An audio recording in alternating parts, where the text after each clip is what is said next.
Morning news India पर आपका स्वागत है। भारत की बात करें तो खूबसूरती की बात होती है, भारत की बात करें तो पहाड़ों की बात होती है, भारत की बात करें तो झरने बहते हुए, भारत की बात करो तो नदियां आती है।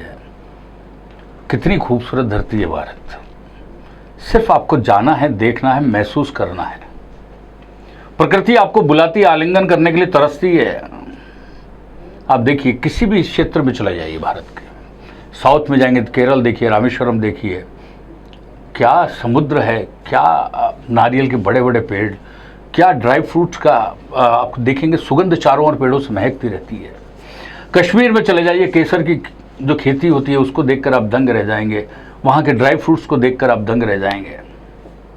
हिमाचल प्रदेश में चले जाइए, यूँ कहिए देवभूमि है। उत्तराखंड में जाएं तो आपको बद्रीनाथ, केदारनाथ, गंगोत्री और यमुनोत्री मिल जाएगा। जिधर जाओगे उधर खूबसूरती मिलेगी। और इस खूबसूरती को आप देखिए कि किस तरीके से कैमरे के कैनवास के अंदर उस खूबसूरती को कैद कर लेते हैं कि वो ताज़िंदगी आपके मेमोरी चिप में ऐसी फिट हो जाती है कि जब भी आप सोचते हैं तब आपके पग खुद उस रोड की ओर चल देते हैं जहां से रास्ता शुरू होता है पहाड़ों का। हमारे सीनियर जर्नलिस्ट मुकेश चौधरी ने अभी हिमाचल के उन क्षेत्रों का दौरा किया जहाँ सेब उगती है, जहाँ अखरोट है, जो बिल्कुल भारत का अंतिम गाँव चितकुल है। कितना खूबसूरत रास्ता, कितने देवदार के पेड़ और साथ में बहती सतलुज नदी। आइए उन्हीं के भेजे हुए वीडियोस जो हैं उनको देखते हैं और उन्होंने जिस तरीके से सैर की है उसको हम बताते हैं कि किस तरीके से हिमाचल की खूबसूरती को वो अपने साथ समा कर ले जा रहे हैं। हिमाचल प्रदेश के चीन से सटे तिब्बत के निचले हिस्से में आने वाले किन्नौर, नारकंडा, कल्पा व संगला में सेब और अखरोट के बगीचों के साथ बर्फ के पहाड़ व प्राकृतिक सौंदर्य अभिभूत कर देते हैं।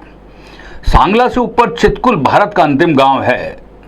सांगला से वापस आने पर शुरू होती है एक साहसिक यात्रा, जहां ताबो, नाको, काजा, लोसर व लाहौल स्पीति का मार्ग लंबा और दुर्गम है, जहां 12 से 13,000 फीट की ऊंचाई पर कभी अच्छी तो कभी ऑफ रोड पर चलना जानलेवा स्टंट की तरह होता है।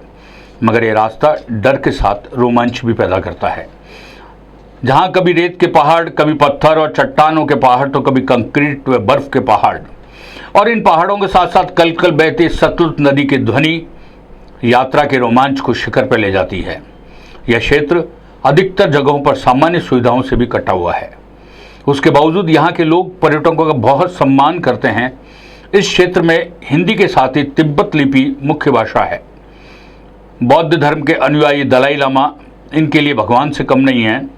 यहाँ पठार से लेकर पहाड़ों के शिखर तक बौद्ध धर्म के मठ बने हुए हैं, जिनको मोनेस्ट्री ऑफ तिब्बत बोलते हैं। रामपुर से लेकर लाहौल स्पीति तक के क्षेत्र के एक भाग तक न मोबाइल नेटवर्क होता है, न ही और कोई दूसरी सुविधा। दुर्गम पहाड़ियों की यात्रा मानो भगवान भरोसे चलती है। फिर भी इस क्षेत्र में बॉर्डर रोड ऑर्गेनाइजेशन ने पहाड़ों को काटकर यात्रा को सुगम बना दिया।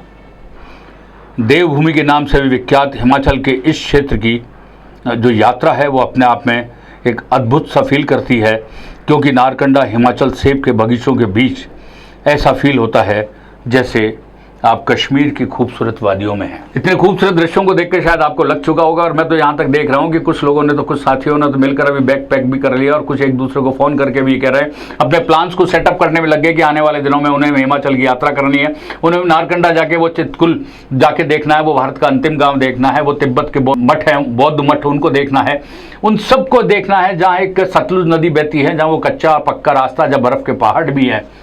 तो ठीक है, आप भी जाके आइए, हमें बताइएगा किस तरीके का आपका अनुभव रहा। तब तक के लिए दीजिए मुझे इजाज़त। नमस्कार।